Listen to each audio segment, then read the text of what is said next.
안녕하세요. 전우이기록입니다. 오늘은 조금 특별한 이야기를 준비했습니다.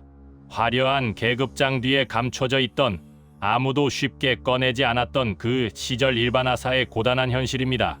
하사 계급장을 달았지만 법적으로는 병이었고 분대장 완장을 찾지만 선임병에게 하대받았으며 나라를 위해 헌신했지만 제대로 된 보상 하나 받지 못했던 사람들, 그 억울하고 서러운 이야기를 오늘 전우이기록이 대신 꺼내드리겠습니다. 끝까지 함께 해주시고 혹시 공감되는 부분이 있다면 구독과 좋아요 꼭 눌러주세요. 그것이 이 이야기를 더 많은 전우들에게 전하는 가장 큰 힘이 됩니다. 자, 그럼 시작하겠습니다.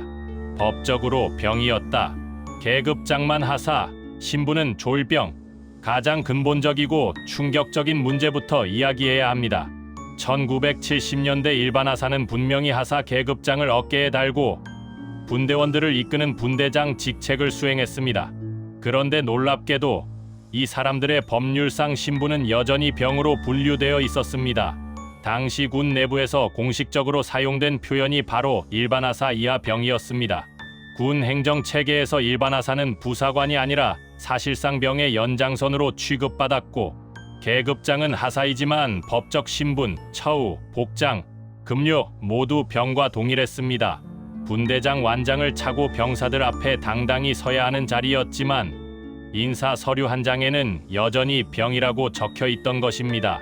간부의 책임은 지되 간부로서의 대우는 받지 못한, 이것이 일반 하사가 처한 첫 번째 현실이었습니다.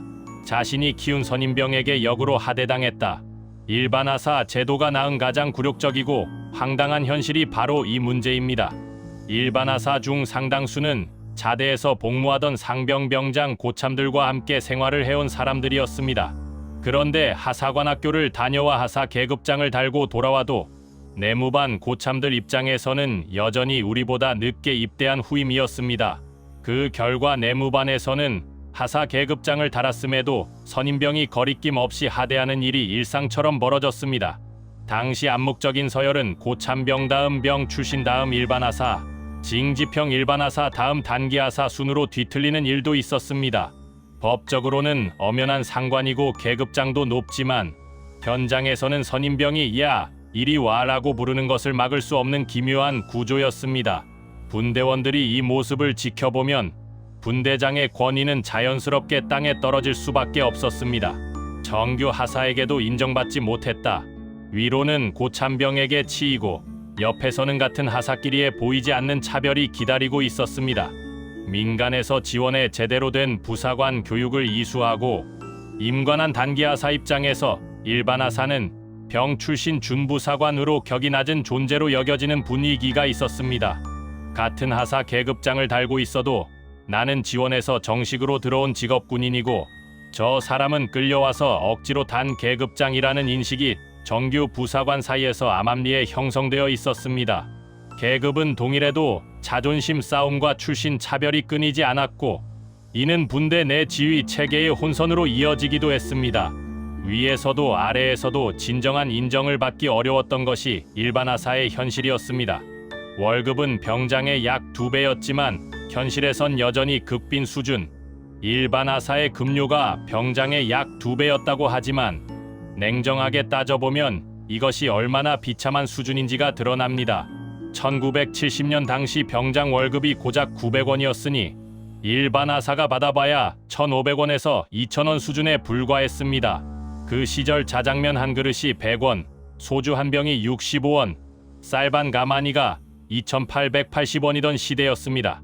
분대원 10여 명의 생명을 책임지고 밤낮 없이 훈련을 진두지휘하고 온갖 행정 잡무를 처리하며 한 달을 보내고 받는 돈이 쌀 한 가마니도 살 수 없는 금액이었던 것입니다. 직업군인 행세를 해야 하는 위치임에도 실질 구매력은 당시 도시 공장 노동자의 10분의 1에도 미치지 못했습니다. 국가를 위해 헌신하면서도 경제적으로는 아무런 보상도 받지 못했던 셈입니다. 본인 의사와 무관하게 강제 차출됐다. 일반 하사는 본인이 원해서 된 것이 아니었습니다. 훈련소 또는 자대 복무 중에 지휘관이 눈여겨봤다가 하사관 학교로 강제 차출되는 방식이었고 지원에 의하지 아니하고 임용된 하사라는 공식 명칭 자체가 이 강제성을 명확히 증명합니다. 원하지도 않은 분대장 역할을 맡아야 했고 책임과 부담은 배로 늘어났지만 그에 상응하는 처우는 전혀 따라오지 않았습니다. 더 고단한 것은 심리적 압박이었습니다. 자신을 아는 선임병들 앞에서 갑자기 분대장으로 서야 하는 민망함, 부하 병사들로부터 진심, 어린 존중을 받아야 하는 부담, 위에서는 실적을 요구하고 아래에서는 인정받기 어려운 상황이 동시에 쏟아졌습니다. 선임병에게도 치이고 아래 병사 관리 책임도 져야 하는 진퇴양난의 자리, 그것이 일반하사였습니다. 진급도 미래도 없는 막다른 자리, 정규 부사관은 중사, 상사로 진급하며 직업군인으로서 미래를 설계할 수 있었습니다. 그러나 일반하사는 철저히 병 의무 복무기간 내에서만 활용되다 전역하면 그것으로 모든 것이 끝나는 구조였습니다. 진급이라는 개념 자체가 사실상 없는 자리였습니다. 장기 복무 지원이 제도적으로 불가능하진 않았지만 일반하사 신분으로 선발 심사를 통과하는 것은 현실적으로 매우 어려웠습니다. 결국 대부분의 일반하사는 분대장의 책임을 다하고 전역한 뒤 전역증 한 장만 손에 쥐는 것이 전부였습니다. 밤낮 없이 분대원을 이끌고 위험한 훈련에서 앞장서고 모든 책임을 떠안았던 시간들이 군 경력으로 제대로 인정받지 못하는 현실 앞에서 그 자리는 희생만 있고 보상은 없는 자리였습니다. 결국 1994년 제도 자체가 폐지됐다. 실패한 제도의 증거, 일반하사 제도는 1972년 시작되어 1994년에 전면 폐지되었습니다. 폐지의 직접적 배경 중 하나는 부사관의 권위 추락과 부대 내 만성적 갈등이었습니다.